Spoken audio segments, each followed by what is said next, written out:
amis internautes nuyu nañ leen ziar leen bu baax a baax am mbégte bu baax a baax ak contentement ñëw yéen seen première chaîne de la banlieue di IM Télé International Média TV ñu am mbégte ak contenté ñëw yéen seen émission man ak yow. waaye di jaajëfal bu baax a baax internautes yi nga xamante ni saa su nekk ñoom ñoo ñuy bàyyi xel ndaxte gis nañ seen commentaire ci émission bi passé nga xamante ni amoon na thème bu am solo boo xamante ni yaar naa ñëpp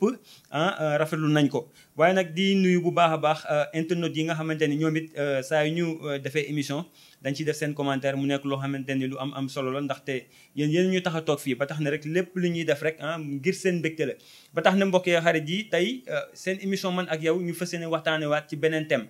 ndaxte tey li ñuy waxtaanee mooy maraboutage bi nga xamante ni dañ ko gis ci société sénégalaise bi mu nekk loo xamante ni lu doy waar la. ndaxte bu ñu xoolee Sénégal liggéeyante bi dafa laal ci société yi laal ci biir kër yi laal ci mbedd mi mu nekk loo xamante ni balaa nga koo xam yàlla nga am xaritu sëriñ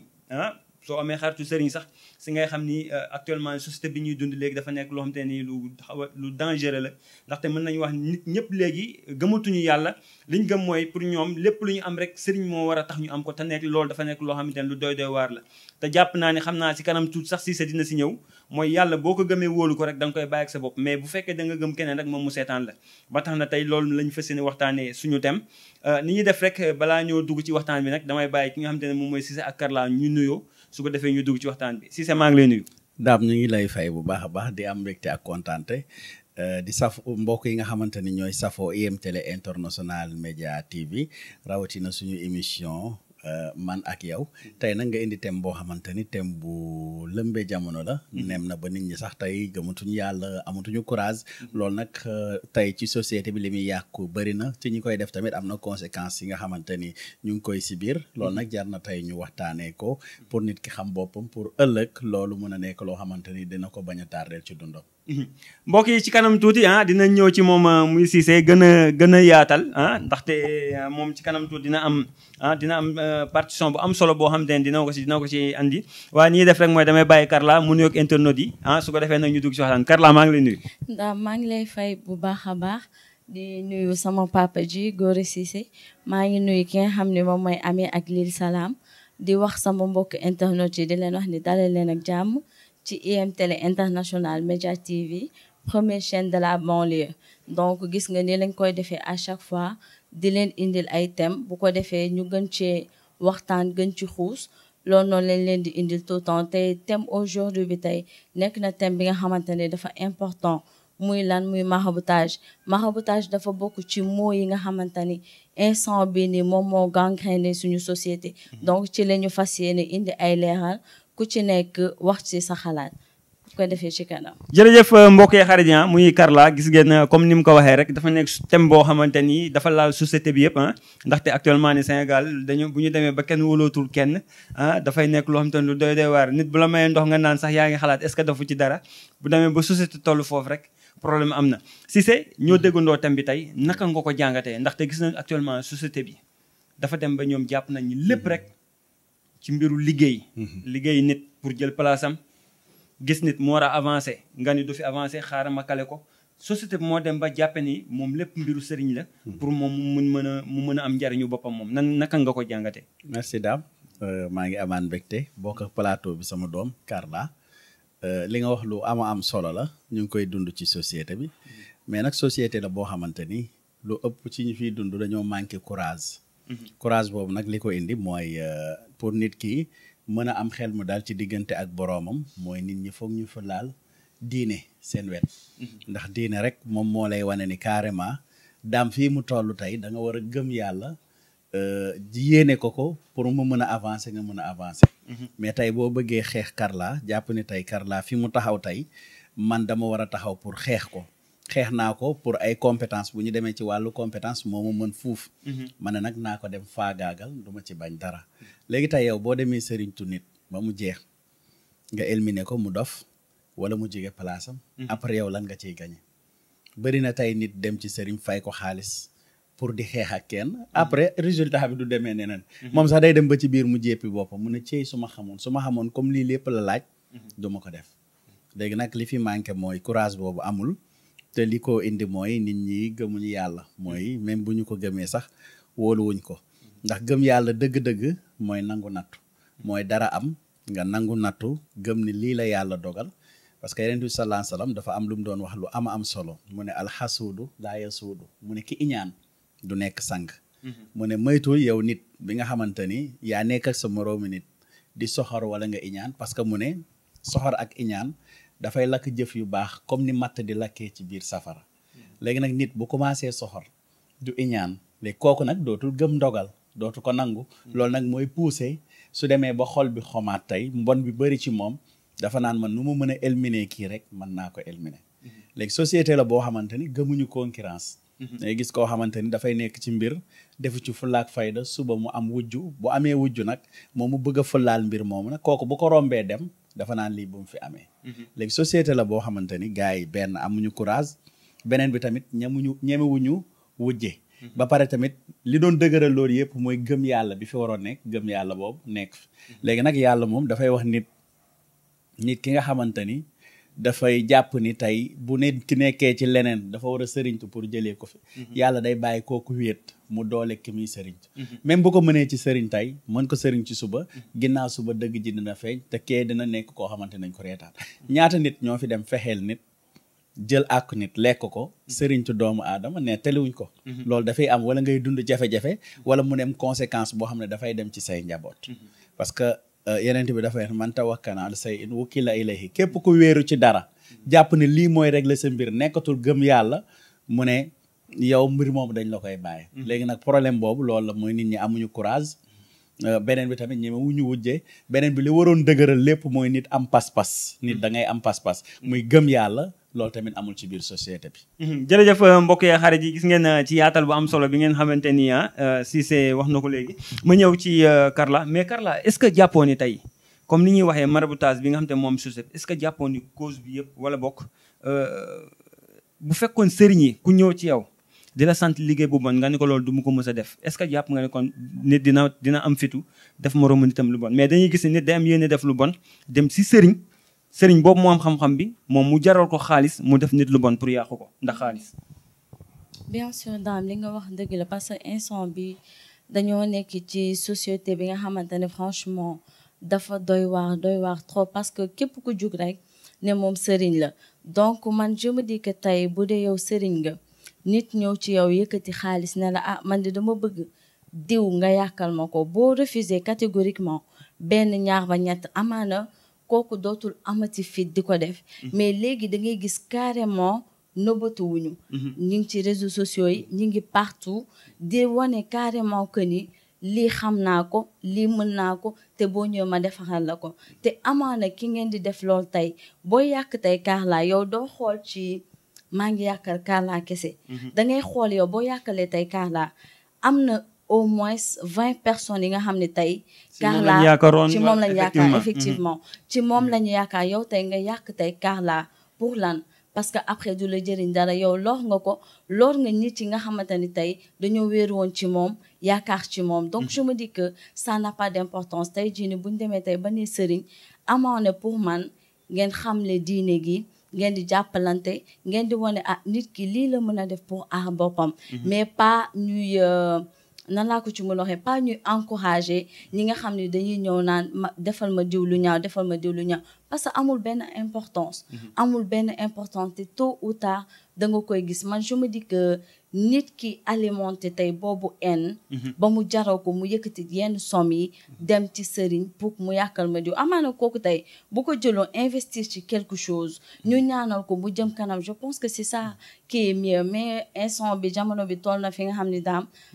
nit yi seen xol yi lëndëm na nangootuñu dimbali nangootuñu jàppale dinañ gis nit ki am na compétence ñu yaakaar ne kii compétence bi mu am day ñëw fii pour jëlee ma or que ce n'est même pas le cas bu ñu nekkee tey ci benn bërëb di liggéey wala benn bërëb di jaay ku ci nekk li nga moom ala kuli ali danga koy am ku ci nekk sa compétence ngay wane bu ngeen paree après ngeen dem ci jàmm je pense que loolu moo ëpp importance que ngay dem ne diw ak diw yàkkal ma ko sëriñ yi aussi di leen ci jàppale loolu moom franchement maa ngi koy ñaawlu bu baax mais mu am loo xamante ni dañ ko gis parce que dañoo gis ni kër sëriñ boo dem jigéen ñi ñoo fay ëpp moom loolu moom constat la boo xamante ni Sénégal yëpp def nañ ko mooy sëriñ yi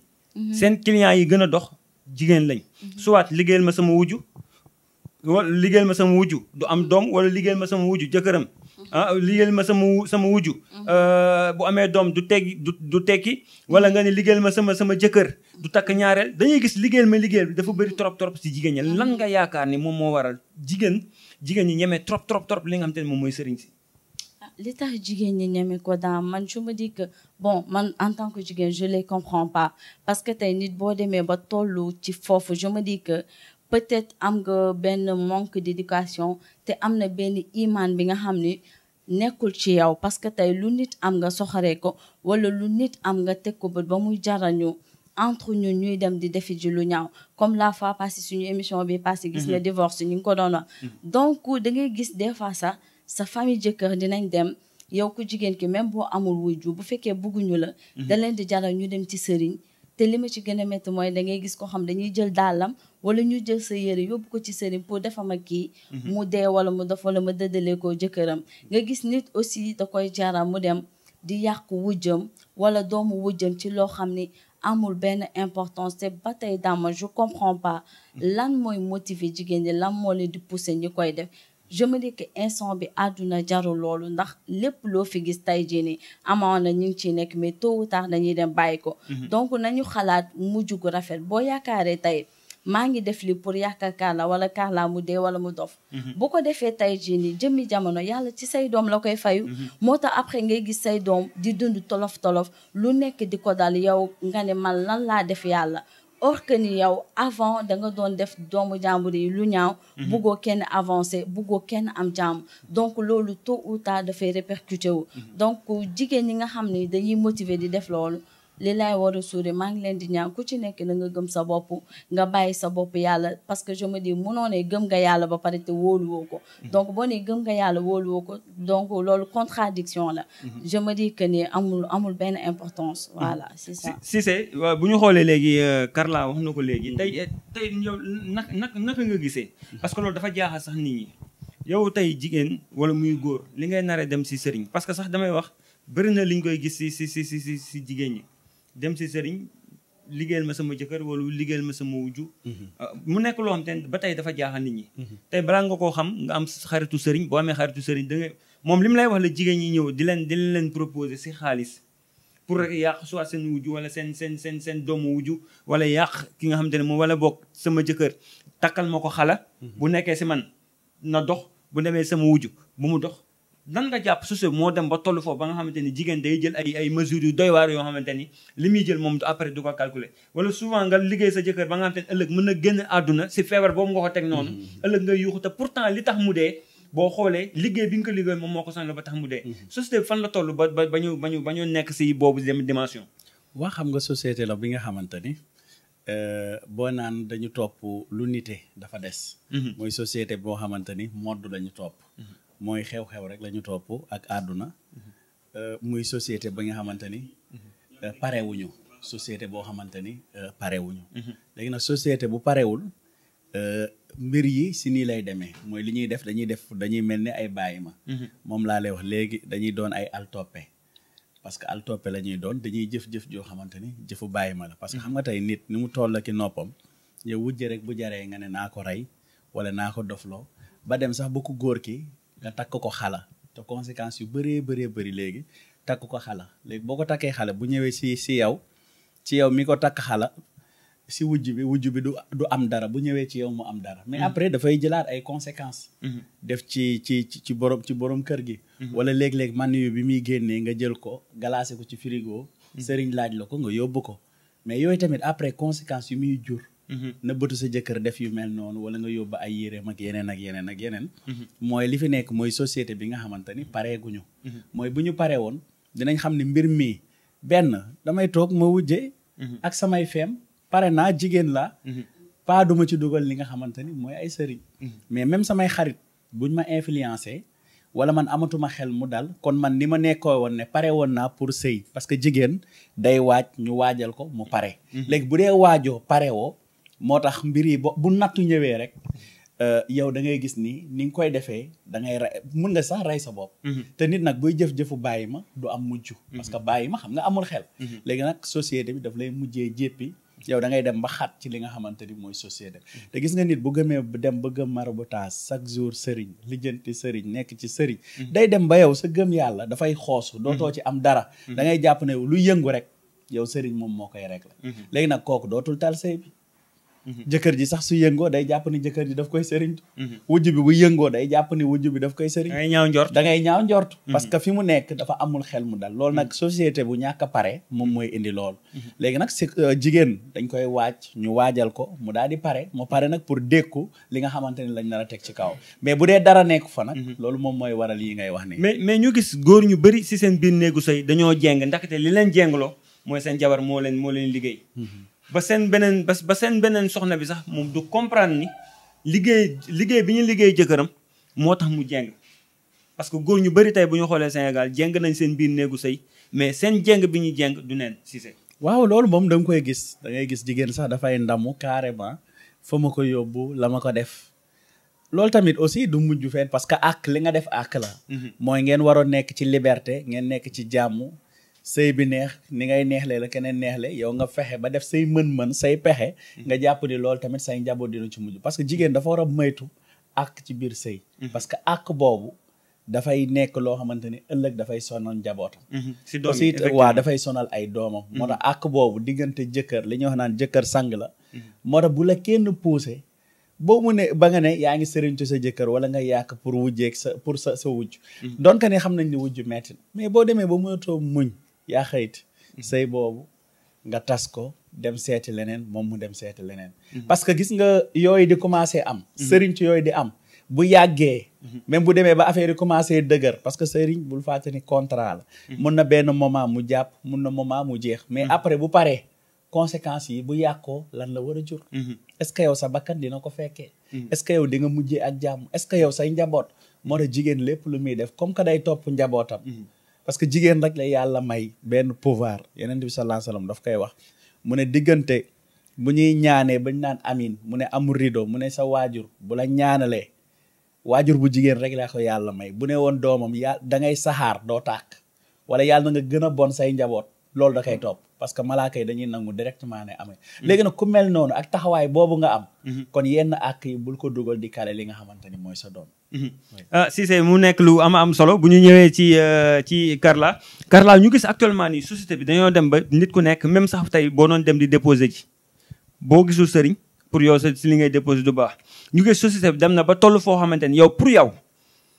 loo mënti dugg boo laalul mbiru sëriñ pour yow li nga c'est que est-ce que jàpp nga ni gëm yàlla bi ñuy wax Sénégal dëgg-dëgg am na fi yaa ngi koy wax sànq dem na ba si biir société yow bi nga nekk nit ñi nga xamante ni xëy na ñoo fa nekkandoo pour ñoom buñ la gisee nga raw leen wala nga leen diplôme sax ñoom lan seen pexe yëpp mooy même bu fekkee koo xamante ni sax day avancer société bi la ñoom ñi ngi jéem a dafa tu liggéey la ba nga xamante ni yow foofu nga toog di nga fa jug pour ñoom ñu toog fa lan moo tax loolu nga jàpp ni société bi loolu dafay dem ba dafa nekk habitude su ñoom mooy bugguñu gis koo xamante ni toujours moo nekk ci kanam bien sûr man je me dis que loolu bu amee tey manque iman ci nit la parce que je me dis que nañ ma baal ci terme bi parce que Sénégal fii li ñuy naan jullikat moo fi bëri mais pas ay jullit parce que je me dis que boo nekkee tey jullit amaana am na yu bëri yoo xamante ni di nga ko jombale bañ ko def dañoo jël en ce moment là sëriñ ancré ko si suñu quotidien lépp lu ñuy def il faut ñu boole leen ci parce que tey diw am na tey lii wala diw am na bii compétence te yow nangoo jóge dem ñafe ji diw fi mu jaar cheminer ba egsi fii yow nga ne yow doo ko def te kooku tey bu commencé réussir yow nga jug nga ni dangay dem tey jii nii yàqal kooku je me dis que comme bu ñu demee ba tollu foofu franchement war nañ xoolaat est-ce que ñun li ñuy proclamer naan en tant que jullit moom lañu est-ce que réellement moom lañu parce que léegi nit sax da ngay ñëw nga génn léegi sa bopp metti nga dem sa kër nga ne waa nit a ma def dañ ma seen te amaana loolu dafa nekk loo xamante ne c'est quelque chose de naturel mais toll nañ fi nga xamante ni instant bi lépp la ñuy diaboliser même mën nga dem ci entreprise di fa liggéey ñu gis ni yow say compétence arrangé wul entreprise bi avancé wul léegi kooku il a décidé mu éjecté la automatiquement yow sa première pensée au lieu de voir man fan laa faillir ba ñu éjecté ma non non c'est pas le cas. Ils vont se dire que sama collègue yi ñoo dem ci sëriñ liggéey ma pour que ñu dàkk ma. dañoo dem ba dañoo yor mentalité boobu dañ koy doxee di ko waxee moom moo ñi poussé ba nangootuñu def effort. nangootuñu xalaat suñu iman wàññiku bu baax a baax. te je me dis que mënoon na ñàkk franchement parler mais instant bi moom moo gangréné mot de la société franchement. ñu gis ñi parce que dama mës a dégg benn góor di ko wax mu ne bu ñu xoolee jigéen ñi li ñuy fere si sëriñ ñoom si seen xaalis. est-ce que loolu jëndoon ginaar wala boog jëndoon loo xamante ne lu baax la nga koy defal sa jëkkër. est-ce que loolu bokk woon lii gën a mën a sauver souvent sa diggante ak sa jëkkër que nga dem si sëriñ mu lay defal ay sunguf nga koy jox sa jëkkër parce que sunguf boobu ngay jox sa jëkkër ñu bëri xamuñu dafa am danger bi ci nekk. sa jëkkër boo ko joxee sunguf pour mu naan ko. nga liggéey ko ci. sunguf boobu mën na dem ba parce que yow sa mbégte ngay wut mais xamoo ne sunguf boobu mën na dem ba orienté wu après nekk feebar si moom te feebar boobu mën na koo rey est-ce que jàppoon ni jigéen ñi war nañ xoolaat beneen méthode boo xamante ni mën nañ ko bégalee seen jëkkër que dem ay liggéey ak yooyu noonu. bien sûr mën nañ xool beneen méthode parce que je me dis que tey nit ki boo amee confiance en soi en tant que jigéen comme bu fekkante ni jigéen yëpp xam nañ ni que góor il est naturellement infidèle. góor il est polygame. donc melal ni jama jongeel ba lu la neex wala ma ko ndànk rek melal lu la neex du tax góor ñi tey dem xooli ji feneen tu vois donc nag de ce fait yow boo jëlee recours mooy lan mooy ci sëriñ yaa ngi nax sa bopp yow gëmal sa bopp nga mën sa bopp li ngay dem di jël tey sunguf bi nga xam ne ñi ngi la koy jox de 1 xamoo fu mu ko jëlee de 2 xamoo composant yi lan la ki nga koy jox sa jëkkër xamoo tey ndax am na benn maladie bi nga xam ne mi ngi ci moom te xamu ko am na ay allergie léegi nga jox ko moom mooy faral ngay gis des fois góor boo xamante ne il est marié il a 2 femmes biiram commencé du funki parce que ñaari jabar yi au lieu que ñu am benn recours mooy lan jigéen laa muy jigéen suñu jëkkër bu ñëwee nañ ko toppatoo bu demee fële kële toppatoo non mais duñ ko le ku nekk day dem ci sëriñ dama bëgg sama jëkkër gën ma bëgg donc yow boo demee tey ba xalaat pour que sa jëkkër bëgg la sëriñ moo tax mais après yow yaa ngi xalaat li nga def noonu tey ban gàllankoor la ko ci mën a amal wala jour bu tojee tey après lan la mën a apporter mais duñ ko def man je me dis que yéen c'est manque de confiance li ngay jël tey ci sëriñ mu lay jox xamoo lan ak lan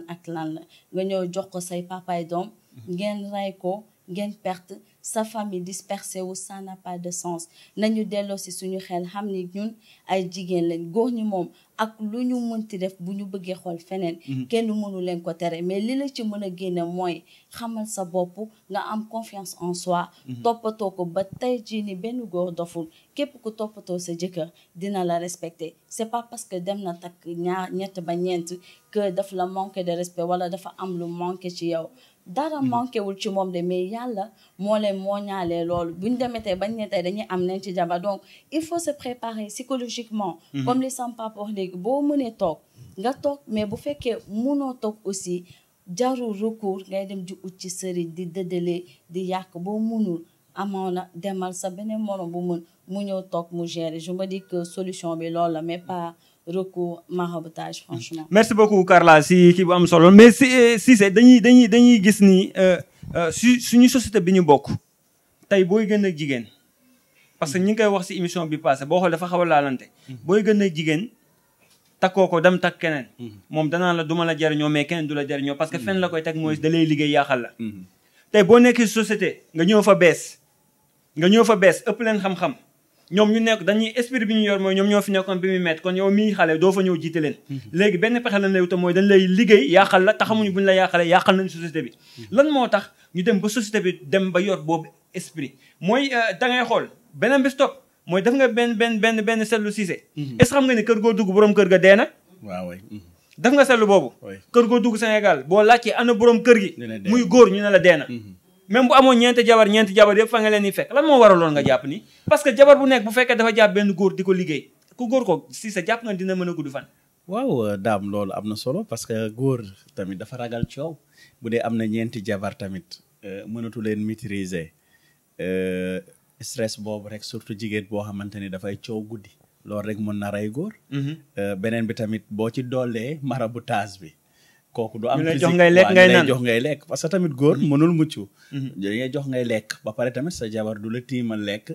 ngay am xel ñaar nooy mën a def rek mooy rafet njort te góor ñu bëree bëri lu lool di dal sax ñoom duñu xalaat sax loolu am na mais beneen bi tamit soo ñëwee tamit ci góor ñi am na góor ñoo xamante ni tamit jigéen daf leen di bàyyi ñu naawtal doomu jàmbur mu leen di topp sëriñtu doomu jàmbur naawtal ko xale bi nga xam ne mënoo ko jariñoo yow tamit nga téye ko naawtal ko fu la neex iri ko fu la neex yóbbu ko fekk moom yóbbu nga xelam sëriñtu nga ko suul nga ko ci géej wala suul nga ko feneen beneen bi si topp wala jigéen ngeen divorcé nga ne ko dootuma la jariñoo waaye góor dootu la jariñoo ku jigéen ki heure buy tëdd ak jëkkëram lu muy gis dret am na jigéen ñoo xamante ni bi ñu divorcé seen jëkkër am na mën-mën yu ñu leen def yoo xamante ni tey ci wàllu sëriñ conséquences yi dëgg la daam góor ñi dañ koy dund rek ci wàllu maraboutage mais jigéen ñi tamit dañ koy dund am na jigéen boo keroog bi ko jëkkëram fase dafa ne ko yow de comme bàyyi nga ma mënatuma jot si yow kenn dootu la jariñoo xam nga jigéen boobu nan lay def deret mooy génn ci moom jigéen bu deret di génn ci moom tout le temps jëkkëram nan la ko mën a jariñoo wala léeg-léeg indisposé du normal fan lay mën a amee li nga xamante ni mooy doom beneen bi am góor boo xamante ni dafa taxaw xaacu jabaram ne ko yow de ba ngay dee dootoo am doom dem ci sëriñ daal di yàq li nga xamante ni mooy doomu jàmbur mais kuy def loolu muy góor muy jigéen amul mucc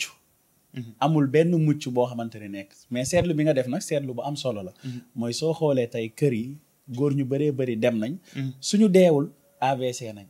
bu ñu AVC wul ñu ngi ci feebar maladie boo xamante ni dootuñu tal sax jigéen ñi doon njëkkante di xëccoo di sëriñtu ñu góor ñooñu dootuñu leen tal léegi daal li fi mën a nekk mooy nit li ma la wax sànq mooy foog ñu gunge ko ci wàllu pas-pas mooy ci wàllu gëm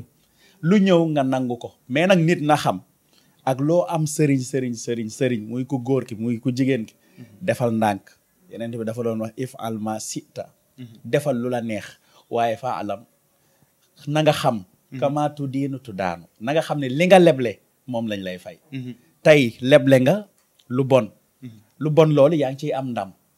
xam nga bon nu mu mel daam mi ngi mel ni nit ku yàgg ci duus loo yàgg ci wana bi yëpp doo xam ni duus am na xet mais boo génnee commencé taf say bakkan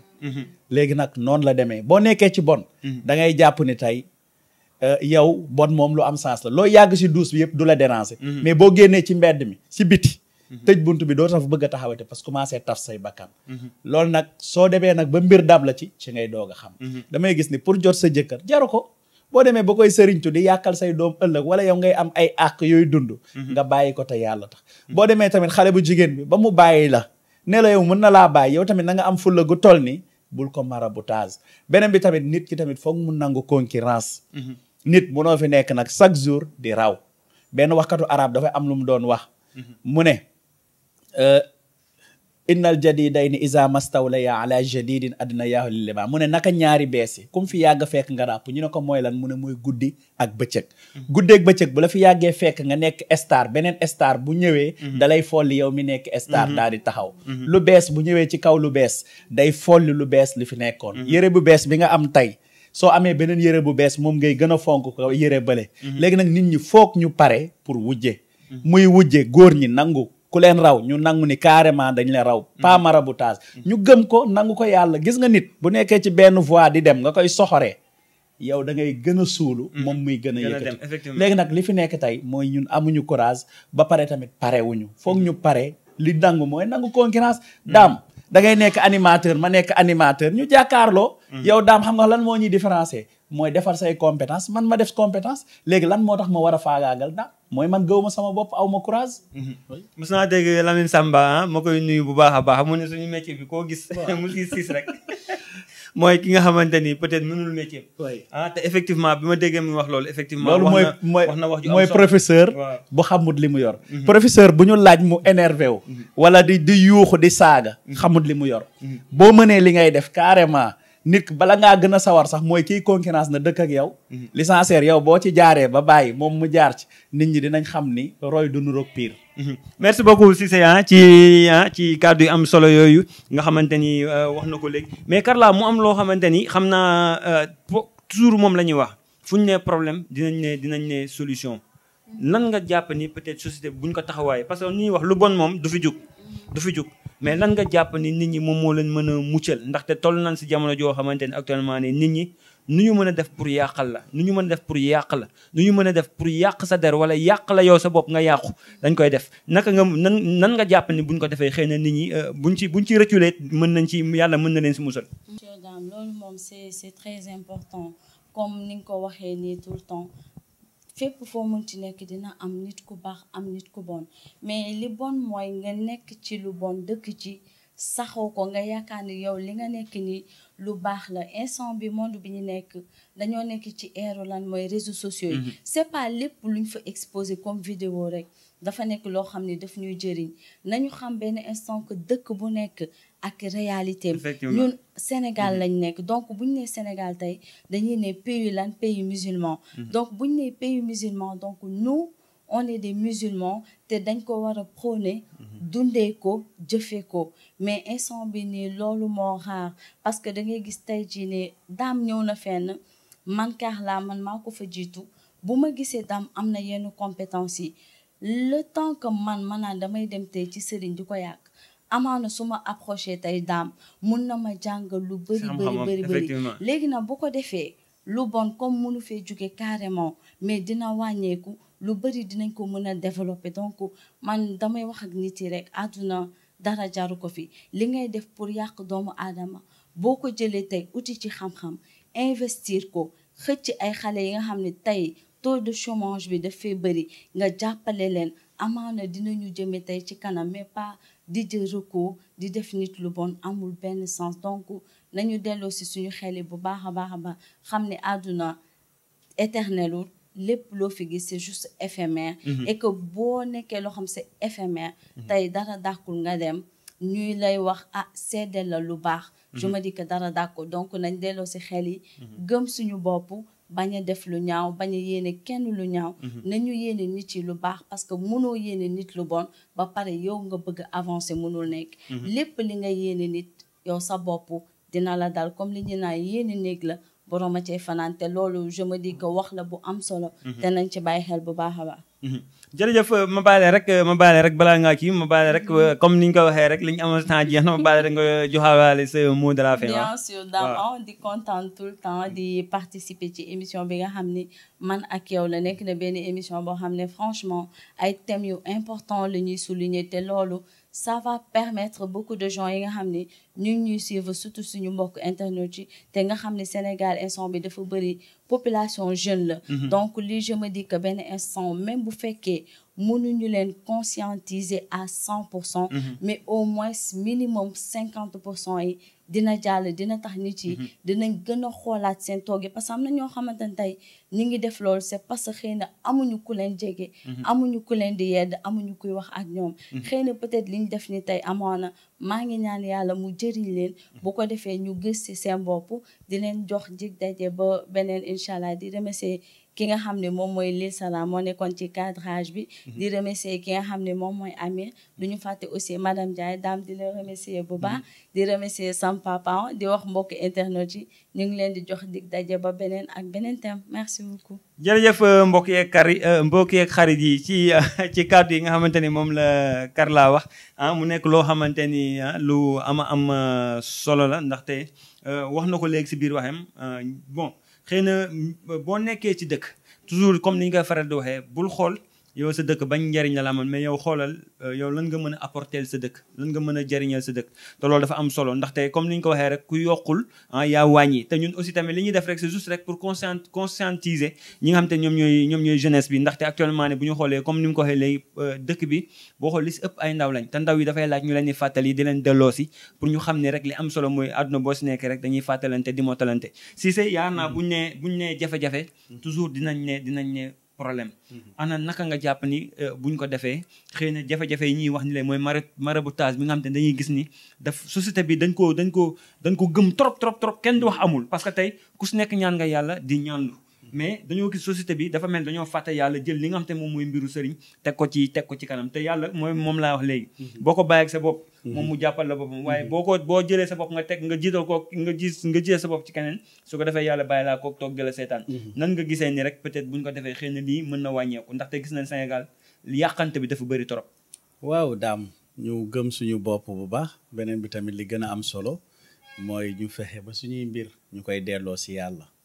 ñu xam ni yàlla mooy may nekkul nit moom mooy may boppam. nit ñi tamit ñu préparer leen bu baax a baax ci wàllu tawxiid muy wàllu pas-pas. ñu fexe ba waajal ko nit parce que tey li may wax nit ki soo amul crédit doo woote crédit mooy compétence nag lan mooy tax ñu mën a xam ni mën nga wala mënoo mooy situation da lay dab. léegi nag suñ la préparé ci wàllu gëm yàlla ci wàllu pas-pas lu ñëw nga ne alhamdulilahi rabbil alamin maa ngi sant yàlla bu baax muy sa ndam. mu ñëw nekk jafe-jafe nga ne alhamdulilahi ala kulli xaal maa ngi sant yàlla ci bépp anam. pour bañ a sax am benn naqar booy def pour wane yàlla bañ cee am diggante lu ñagasal borom bi parce que démb joxoon na la lu neex ba nga sant. tey bu la joxee loo xamante ni lu naqari la tamit nga nangu. beneen bi tamit sama doom Karla dafa wax lu am solo muy imaan muy gëm-gëm. gis nga gëm-gëm yàlla da cee boole al imaanu bil xadri muy gëm ndogal xayrihi wa sarrihi ndogal bu neex ak bu naqari. tey yaa doon neex la yow ak sa jëkkër mais jamono di dox moom moo xam gis nga suwaa li tax yàlla jël takk sëy xam nga def ko farata daf ko def xalaal muy lu dagan ku góor ki la ko jël jox ko mu dagan kooku suwaa yi muy def suwaa yooyu dañ ko ci may mu nekk liberté. yaa ngi comprendre léegi nag kooku bu demee ba yow nga nekkoon ak sa jëkkër kese mu ñëw ne da am na ku lay wéttali fenn moo ci nekk mooy continuer say feem mënoo continuer say feem yow nga xool noo def. léegi daal nit ñi nañ leen préparer waat ci wàllu gëm yàlla parce que affaire maraboutage li koy régler mooy affaire gëm yàlla. mooy gëm yàlla su neexee nga sant ko. su naqaree tamit nga sant ko. beneen bi tamit nit ñi am courage nit ñi gëm seen bopp nit ñi tamit ñeme wujje gis nga foog nit mu ñeme wujj boo bëggee def résultat bala ngaa xam ne yow mën nga wala mënoo da ngay jàkkaarloo kenn. gis nga wujje du xeex wujje ay stratégique la ay feem lañ loolu mooy tax nga doon leader. leader mooy ki nga xamante ni dafa yor direction bi ba pare am vision. léegi nit ki même bu jàkkaaroo yow nee na day concurrence ak yow génn ci concurrence boo xam ne concurrence bu rafet la pas ñu dem na ci jépp. xam nga tey yéen a ko wax mbër mi lan moo mujj ci moom uti sëriñ. da ngay am doole. da ngay mën a bëre. mais bu dee yow amoo xam-xam amoo pexe. yow nga dem jël sëriñ rek teg foofu bu essuwee yan pexe ngay ana sa xam-xam. bi ngay jàkkaarloog sa adversaire. ana sa pexe bi ngay jàkkaarloog moom. kon ñoom dañu jël li nga xamante ni moo war a ñëw pour renforcer la mën nga dem ñaanlu nag pour musal sa bopp musal sa njaboot. mais pas ngay jël pour yàq li nga xamante ni mooy doomu aadama kon daal nit ñi nañu gën a am courage ba pare nañu gën a gëm yàlla. ma jàpp baale rek nga joxewal sa mot de la fin. waaw merci maa ngi amoon mbégte ak kontaante. jàkkaarloog yow man ak yow am na solo bu baax a baax a baax. aussi di gërëm sama doom ci développement yu am solo yi Karla aussi gërëm Lil Salam mi nga xamante ne moo nekkoon ci côté technique bi Lil Salam ñu ngi koy gërëm bu baax di gërëm Amir di gërëm tamit Véro madame Ndiaye di la gërëm yow tamit di gërëm waa kër gi yëpp EMTV International Media TV beneen thème ci beneen numéro incha allah. mbokk yi comme ni mu ko waxee rek muy El Hadj Gora Cissé macha allah moom it ci kàddu yu am solo yi nga xamante ni saa su nekk dañ ci ànd ak moom muy moom ak Karla ndaxte comme ni ma leen ko waxee rek ñi ngi xaar seen commentaire te di leen wax rek bu leen fàtte abonné waaye ci li nga xamante ni moom la ñu waroon njëkkee muy ki nga xamante ni yaar na moo gën àdduna muy suñu yaay jooju di soxna Jaaga moom it ñu koy ñaanal yàlla rek yàlla na ko yàlla xare àjjana. amiin ndaxte àdduna moom comme niñ ko waxee rek demal maa ngi ñëw la xëy na peut-être rek gën a bees lay fi am rek mais gën a mettale moom du am ndaxte comme niñ koy faral di waxee aussi saa su nekk rek borom moo soxla te borom bu soxlaa rek yaa naa ko soxla da ngay ñàkk li am solo rek mooy seede yu am solo yi nga xamante ni def nañ ko ci moom li ñuy wax rek mooy yàlla bu ko cat jiitu si bàmmeel ndaxte àdduna moom boo si nekkee rek di liggéeyal suñu borom lépp looy mën am si àdduna rek lu baax lay doon ndaxte suñu borom moo ni boo leen ma joxee seen bopp rek man ma téel leen sama bopp te yaa na nekkoon na soxna soo xamante ni seede yi ñu def ci moom ak li nga xamante ni moom moo nekkoon préoccupation kon da ngay xam ne kii ku waajaloon boppam la li si am solo rek mooy ñu ngi koy jaalee njaboot gi yëpp njabootu Faramaren bi yëpp ak ñi ngi sant Seck ñëpp en tout cas may jaajëfal aussi tamit ki nekkoon ci cadrage bi muy Lil Salam di wax ni rek seen émission man ak yow nii lay demee saa su nekk li ñu tax a jóg rek mooy juste di conscientiser askan wi ndaxte suñu ne askan wi du ndaw rek parce que souvent mag def yëfu xale mais day jaadu bu fekkee am na xale yu am xel ñu delloo si waat leen xam ni Sénégal ñu ñëpp a ko bokk et puis nit dafa war def yëfu nit ndaxte yàlla bi mu ñuy sàkk daf ni ñun la gën a fonk ci lim sàkk lépp parfois da ngay gis nit def loo xamante ni xar wala sax mbaam sax du ko def kon nit kooku day soxla yow nga delloo si waat ko pour mu mën a def yëfu nit ndaxte nit bu demee ba jug xelam may ko mu yàq doomu aadama kooku deful yëfu nit ndaxte bu doon nit la objectif am du jug yàq doomu aadama te yàlla ne man lépp lu ma am rek doomu aadama laa ci gën a fonk kon mbokk li am solo rek mooy dañuy fàttalante rek di leen wax bu leen fàtte abonné may jaajëfal Karla ak ki nga xam ne moom mooy El Hadj Cissé ñoom Véro ñoom Amir ñoom Lil équipe IM Télé yëpp ñu leen di jaajëfal di wax internet nag bu leen fàtte abonné saa su nekk ba tax na nag ñi nga xaar seen commentaire képp koo xamante ne aussi tamit ba nga participer si émission bi mën nga envoyer sa numéro si commentaire yi wala boog bu fekkee ba nga participer aussi tamit mën nga ñu envoyer message su ko defee ñun mën nañ la contacter bu fekkee am nga thème boo xamante ni gis nga ni bëgg nga ñu waxtaanee ko pourquoi pas nga wax ñu ko su ko defee ñu gën a yaatal ndaxte émission bi yéen a ko moom dig daje beneen yoon ak seen beneen émission man ak yow jaajëf